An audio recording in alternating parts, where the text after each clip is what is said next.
नमस्कार मित्रों। आज हम जिस विषय का अध्ययन करेंगे वो है बिहारी की भक्ति भावना। रीतिकालीन कवि बिहारी जिन्होंने एकमात्र रचना लिखी वो है बिहारी सतसई, जिसमें 713 दोहे हैं। इन दोहों में बिहारी जी ने भक्ति, नीति, श्रृंगार और भी अन्य क्षेत्रों के दोहे लिखे हैं। उनमें से कुछ दोहे जो भक्ति भावना पर आधारित है उन्हीं का हम अध्ययन करेंगे कि बिहारी ने बिहारी सतसई में किसकी भक्ति की है, किस प्रकार की भक्ति उनकी है और विद्वान उनको किस प्रकार का भक्त मानते हैं। तो इसको लेकर के आज हम चर्चा करेंगे। रीतिकालीन जो कवि थे उनकी भक्ति भावना, यद्यपि उन्होंने श्रृंगार के ऊपर अधिक लिखा है, लेकिन उनके काव्यों में भक्ति का रस भी देखने को मिलता है। रीतिकाल के श्रृंगारी कवि और यदि उनकी भक्ति भावना का हम विश्लेषण करें तो डॉक्टर हरवंशलाल शर्मा इसके ऊपर कहते हैं कि भक्ति की स्थली पर जिस अलौकिक प्रेम को कृष्ण भक्त कवियों ने उतारा था, रीतिकालीन कवियों ने इसे भौतिक विलास के आधार पर टिकाया, क्योंकि जहांगीर और सांझा जैसे रसिक सम्राट तथा इनका अनुकरण करने वाले सामंतों के युग का प्रभाव ही ऐसा था। तो वे लोग जो भगवत भक्ति और उस भगवत विषयक रति के उस सामान्य स्तर पर खड़े थे जिस पर संसार का प्रत्येक मनुष्य त्रिविधि ताप से संतप्त होने पर क्षण भर के लिए खड़ा होता है। भगवान के सामने अपनी भूल की क्षमा के लिए अनुनय विनय करता हुआ मनुष्य दिखाई पड़ता है। तो ये हरवंश लाल शर्मा है जो इस तरह की बात यहाँ पर कहते हैं। अब डॉक्टर नगेंद्र का भी एक मत है कि जो रीतिकालीन कवि थे और ख़ास तौर से जो बिहारी थे उनकी भक्ति भावना किस प्रकार की थी। तो डॉक्टर नगेंद्र इस स्थिति पर अपना मत व्यक्त करते हुए कहते हैं कि वास्तव में ये भक्ति भी उनकी श्रृंगारिकता का ही अंग थी। जीवन की अतिशयता, रसिकता से जब ये लोग घबरा उठते होंगे तो राधा और कृष्ण का यही अनुराग उनके धर्म भीरू मन को आश्वासन देता होगा। इस प्रकार रीतिकालीन भक्ति एक ओर तो सामाजिक कवच है और दूसरी ओर मानसिक शरण भूमि के रूप में इनकी रक्षा करती थी। इसलिए रीतिकाल के सामाजिक जीवन और काव्य में भक्ति का आभास अनिवार्यतः वर्तमान है और नायक नायिका के लिए बार बार हरि और राधिका शब्दों का इन्होंने प्रयोग किया है। रीतिकालीन अन्य कवियों की भांति बिहारी जो कवि हैं उन्होंने भी अपनी बिहारी सतसई में भक्ति का जो सैद्धांतिक निषेध किया है, या यूँ कहें कि श्रृंगार भावनाओं के आवेश में मुक्ति का निषेध उन्होंने किया है। उसका यदि हम बिहारी सतसई में उदाहरण देखें तो उन्होंने एक स्थान पर लिखा है, जो न जुगती पिए मिलन की, जो न जुगती पिए मिलन की, धूरी मुक्ति मुहदीन, जे लहिए संग सज्जन तो धरक नरक हूँ कीन। एक दूसरे दोहे में उन्होंने और लिखा है कि चमक तमक हाँसी ससक, मसक झपट लपटानी, ए जिहि रति सो रति मुक्ति, और मुक्ति अति हानि। तो इस प्रकार है जो बिहारी की जो भावना है, भक्ति भावना है, उसको हम यहाँ पर दर्शा सकते हैं। मिस्र बंधुओं ने बिहारी की भक्ति भावना के विषय में जो मत दिया है वो उस मत को देते हुए, या उन्होंने इस तरह लिखा है कि बिहारी इतने बड़े श्रृंगारी होकर भी इन्होंने दो एक छंद भक्ति में लिखे हैं। इनका अद्वैत मत जान पड़ता है, परंतु इनको भक्त कहना वितंडा मात्र है। मिश्र बंधु है जो इनकी भक्ति भावना के ऊपर एक तरह से प्रश्न उठाते हैं या प्रश्न खड़ा करते हैं, और वो कहते हैं तो वितंडा मात्र है। इन्होंने श्रृंगारी होकर के और भक्ति के छंद क्यों लिखे, और इनको भक्त कहना कहाँ तक उचित है, हम इनको भक्त क्यों कहें।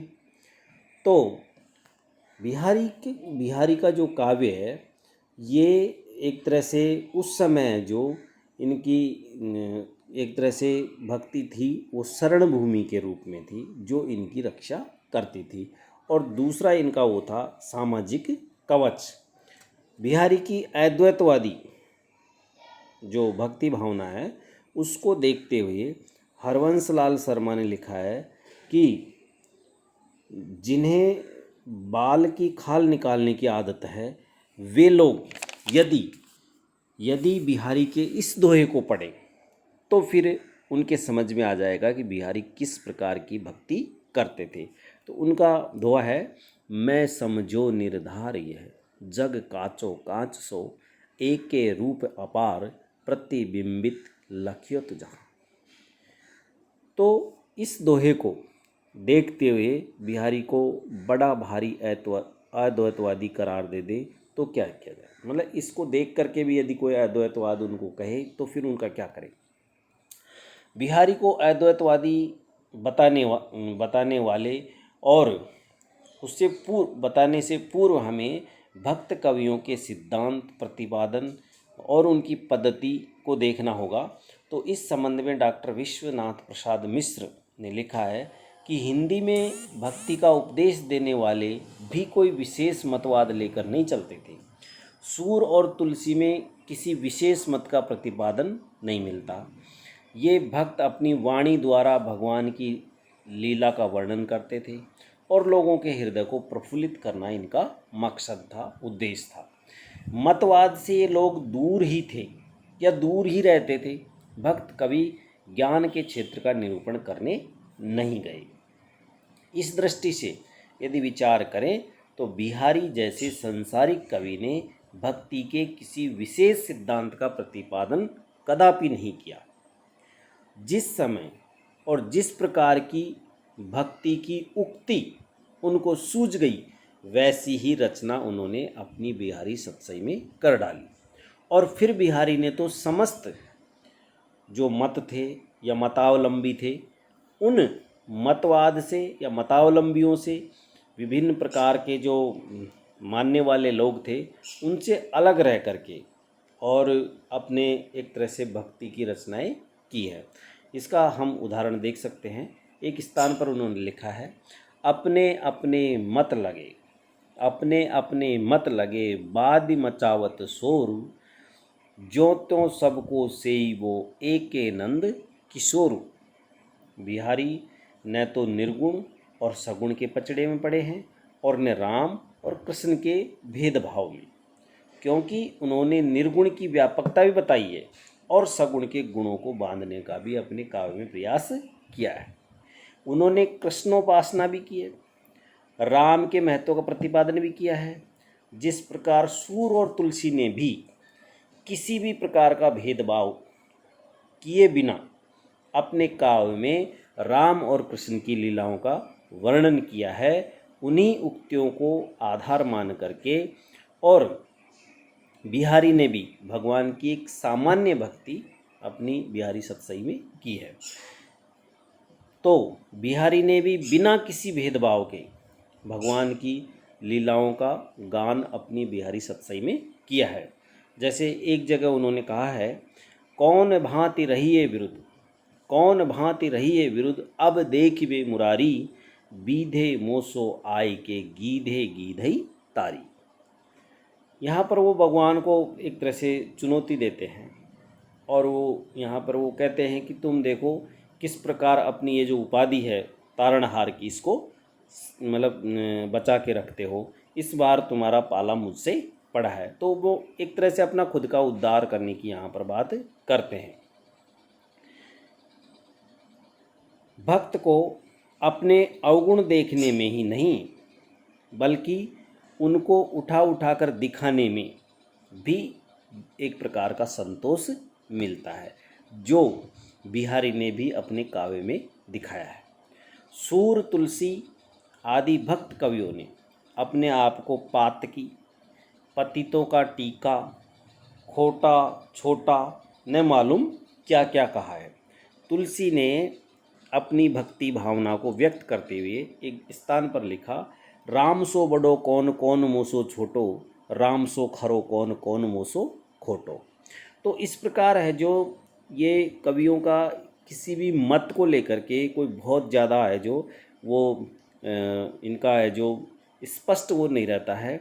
ये अपनी जिस प्रकार की रचनाएं इनको सूझी हैं उस प्रकार की रचनाएं इन्होंने अपने काव्य में की है, या यूँ कह सकते हैं कि इन्होंने मतवाद को छूने की कोशिश नहीं की है। बिहारी ने भी अवगुणों और भगवान के तारण विरध की यथा स्थान पर बिहारी सतसई में इस प्रकार के दोहे लिखे हैं, इस प्रकार की रचनाएं की हैं।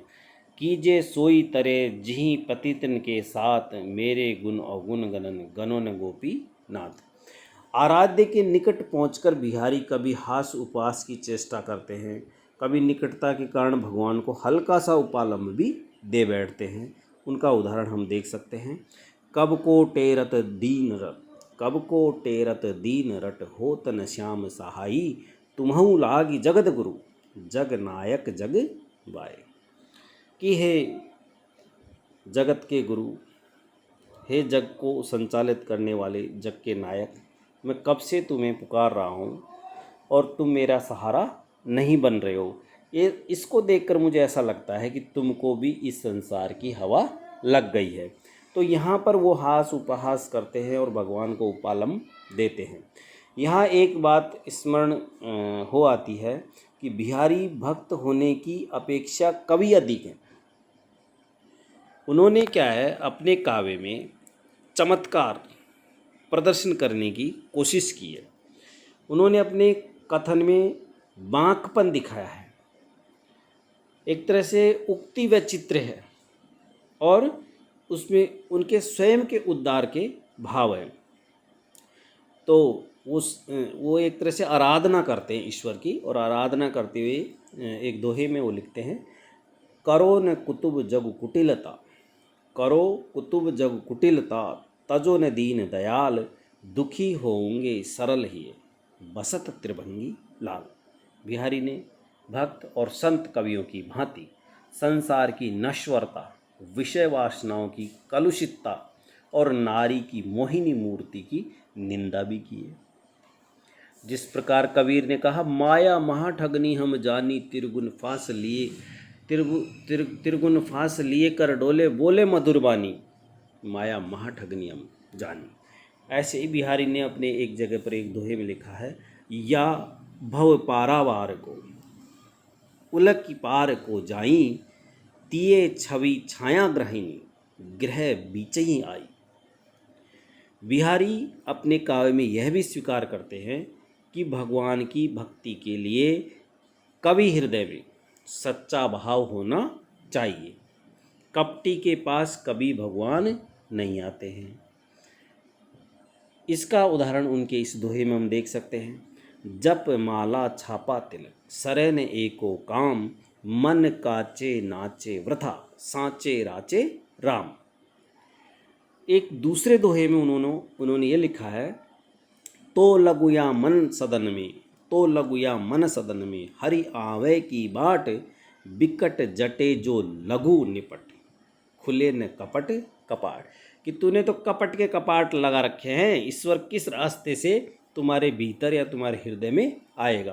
तो कपटी भक्त को वो फटकारते हैं और कर्ण कटु टंकार वो उसको बजाते हैं। इस जगह पे श्रुति मधुर बन गई है। सुख और दुख दोनों को कवि बिहारी है जो भगवान या ईश्वर की देन मानते हैं, उसको ईश्वर के वश में बताते हैं, और ईश्वर के वश में बताते हुए वो ईश्वर को सर्वोपरि स्वीकार करते हैं। और उसका एक उदाहरण है, दीर्घ सांस ने ले ही दुख, दीर्घ सांस ने ले ही दुख, सुख साही न भूली, दई दई क्यों करत है, दई दई सु कबूली। वो कहता है क्यों दई दई करता है, जो ईश्वर ने दिया है उसी को स्वीकार कर। एक दूसरी जगह पर उनका एक दोहा और है, हरि की जति बिनती यह है, तुम सो बार हजार, जिहि तिहि भांति डर्यो रहो, पर्यो रहो दरबार। तो इस प्रकार है जो बिहारी सतसई में कवि बिहारी ने ईश्वर की भक्ति भावना पर अपने विचार इन छंदों के माध्यम से, जो दोहा छंद है उनका, इसके माध्यम से बिहारी सतसई में उन्होंने इसको व्यक्त करने का प्रयास किया है।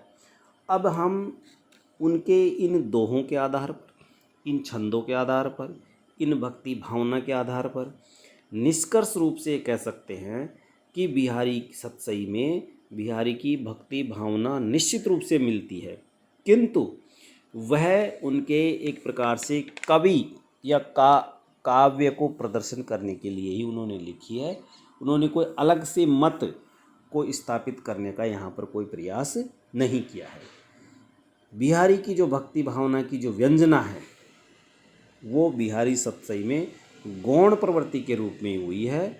हाँ, इतना अवश्य है कि बिहारी के अधिकांश जो भक्ति संबंधी दोहे हैं वो बड़े भावपूर्ण हैं, अनुभूतिपूर्ण हैं, समर्पण उनमें दिखाई देता है। बिहारी की जो भक्ति विषयक जो उक्तियां हैं जिन पर हमने अभी चर्चा की है, उनको देख करके हम ये कह सकते हैं कि बिहारी उच्च कोटि के सहृदय कवि थे, जिनकी रचनाओं में विविध भावों की मनमोहन या मनमोहक अभिव्यक्ति हुई है।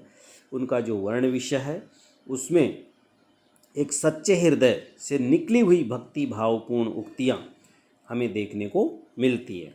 भक्ति भाव से संबंधित जो उनकी भावना है वो निश्चित रूप से समर्पित भाव की है, और उसमें ईश्वर के प्रति निष्कपट या यूँ कहे कि एक निश्चल भाव भूमि बिहारी की हमें वहाँ दिखाई देती है।